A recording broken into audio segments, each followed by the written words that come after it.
Battery energy drink keeps you going.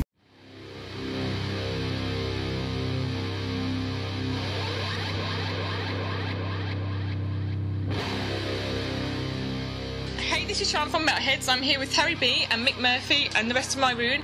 For those of our listeners who don't know the band, can you give us a brief intro? A brief intro? Yeah. Oh my goodness. Put me on the spot. How would you describe your music? Let's see. We're heavy metal meets a little bit of doom and rock and roll with screamy vocals. We're Black Flag meets Black Sabbath. Anyone add to it? Oh, you know, we just kind of do our own mixture of eclectic influences. You know, mixing together classic rock, classic metal, a little bit of thrash. You know, and just kind of our own little thing we do. Cool. What inspires you both personally and as a band? Adversity. It's rock and roll revenge. Religion and relationships. I don't know. That's pretty much the subject matter that we've talked about for years. Coming on to that, your lyrics have covered a wide variety of subjects from love to religion. Do you draw personal experiences from that, or if not, does it influence your writing? Well, I think that my daily life influences my writing. You know, each album that we do is kind of based around our experiences of the time leading up to that. You know, whatever we were going through in that point, the new album especially, you know, it was kind of a time in our life that we weren't really looking to make a new album. It just sort of happened, and we started talking about what we had been through. The band's musical and vocal style has changed a lot since your first album, Speak and Destroy.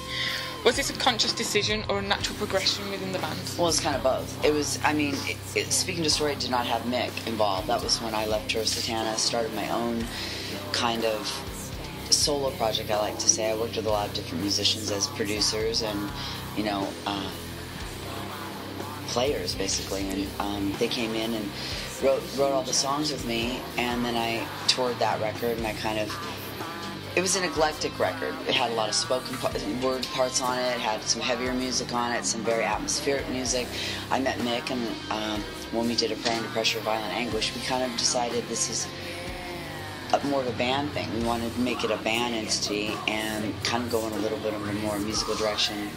Yeah, we wanted to like turn up the intensity a little bit, turn up the guitars, you know, and just kind of be a little more straightforward and just more aggressive. Well, in recent years you have had a more central role within the band. Do you prefer having a more active role within My Rune, whether that's instrumentally or co-producing? Yeah, you know, it's just kind of how I do it. It's kind of who I am, you know. If I'm going to be a part of something musically, I put my all into it. Mick is My Rune. Let me explain something to everybody. They may not understand. I may be the face of My Rune and the lyrics of My Rune.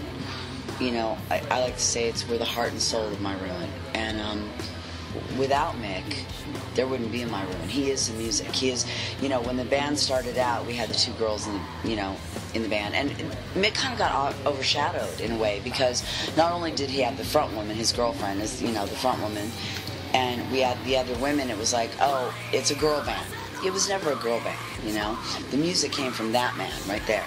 And he got overshadowed, and it really kind of started to piss me off at one point, because frankly the other girls were getting a lot of attention that musically I don't feel that they deserved at the time, because it was coming from him and he was getting overlooked, and it was always about the chick factor, including me, and it pissed me off. I mean, you know, I like having men in the band now. I like having a male band, because I feel like he's got people in the band now that are like him, and that, you know, musically, and that it's a vibe. It's completely a unit now. And even though we've had different members, having male members makes a big difference to me, because I don't like being looked at as a female band, even though I'm a woman, you know. And it's about the music. It really is. Yeah. It's just about the music. That's why we do this, because we just love making music. Yeah. People know you mostly as a lead guitarist, but you recorded all your instrumental parts on the new album on your own. What made you go down this route? Over the years as a songwriter, I would record and write songs and play everything on it, and had developed those skills over time. So I just decided to apply that. I also did it on the Brutal Language in 2005 when our rhythm section quit in the middle of making the record. We scrapped their parts and I just started over again. you know, I just figured I can do it. Why not? So, you know, that's what we did. The last time you was in the UK was on the Religiosity tour back in 2008. How does it feel to get back over here? It feels really great. It feels great with having Luciano and Frenchie with us, Matt the Chevalier, and we haven't had Matt with us since Summer of Hell tour back in 2006. You know, we did the Throat for the Heart record together and the Ready for Blood video, and then he had to go back to France, and we kind of parted ways for a little bit, but we stayed in touch, and you know, we toured after that with other drummers. I had Marcelo come in from Troy Satana, and he sat with us. We had another drummer after that, and you know, it's nice having these guys with us. It feels like a new vibe in the band, which is really nice, you know. And yeah, plus, it does feel good. It feels like a unit, and you know, we like having Matt back, and Luciano's a great addition, and it's really cool right now. Plus, having Head Charger and Sanctorum on the road, it's very much a family, you know, and we feel like we've got. It is a family, and so I told you guys earlier that, you know, Matt grew up with those guys, and he's played with them, and we've toured with them before, so. You know, we've also toured with Sanctorum on the Religiosity tour, so it is kind of like we're all coming back together as a little. It's a very pleasant, friendly vibe. Yeah. We're just having fun, and it's people that like to play music, and all the other stuff just is whatever. But it's, like I said before, it's really about the music and connecting with the people who want to hear it. You've always had a strong fan base in the UK. How do UK fans differ from others around the country and around the world?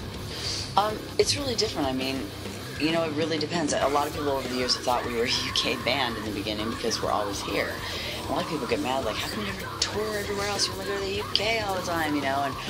But I mean, we love it here. It's, you know, we played London the other night. It was a sold-out show. It was insane. It felt like coming home. London was like our family. We knew so many people there. It was like people coming up to us saying, I've been following you since Manhole. It was like, really? And, you know, I'm 34 now, and I've got 2 kids, and I'm still coming to your show. And I'm like, wow, that's awesome. I mean, it's just different, you know? I think it's just a different world here. I don't know. Everywhere is different. You play in Europe, and you have one type of a crowd. You play in America, you have another. It's just, you know, even in England, from different towns, you can get different receptions, you know. Cardiff was a little strange. London was great. Winchester was fucking awesome. Bristol was cool. Like, it was just, you know, it depends on the towns, too, you know. Have you got a favourite place to play in the UK?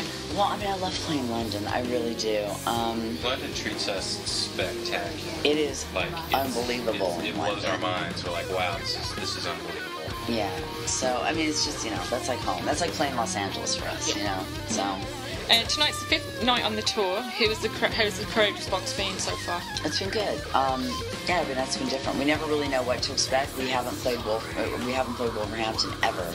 Like I said, since Troy Satana, so they've never played it, and Mick's never played with me. And you know, I don't know what it's going to be like. We usually play Birmingham, and it's usually killer.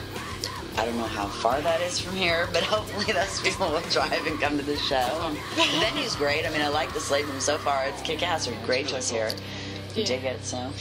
You're doing 10 shows in just 10 days, which is pretty intense.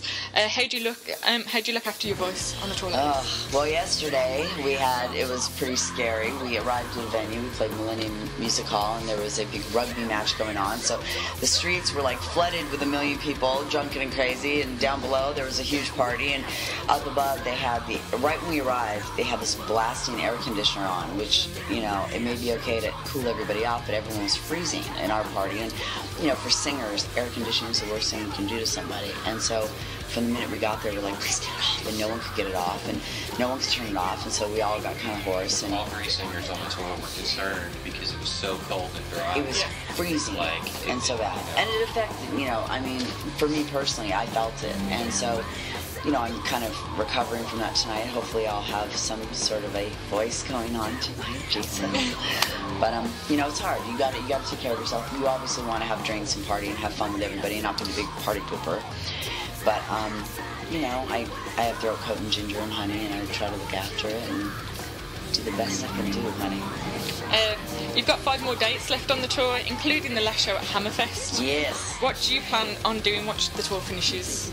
And what does the future hold for My Ruin? Well, when the tour finishes, we have a big announcement that we're going to be making, which we can't make yet, but I will let you guys know once I'll let you guys be one of the first people to know it. We're very excited about something Mick and I have done. over the holidays, and I'm going to be letting people know. We're doing a big show in LA at the Whiskey, our first hometown show in 2.5 years, so we're really excited about that. And we may actually film a video too before Matt goes back. We're going to try to make that happen. So then it's just talking about going back to Europe and trying to do some other things later on in the year. But once we make our announcement. Get ready to shoot yourself! Get ready to shoot yourself!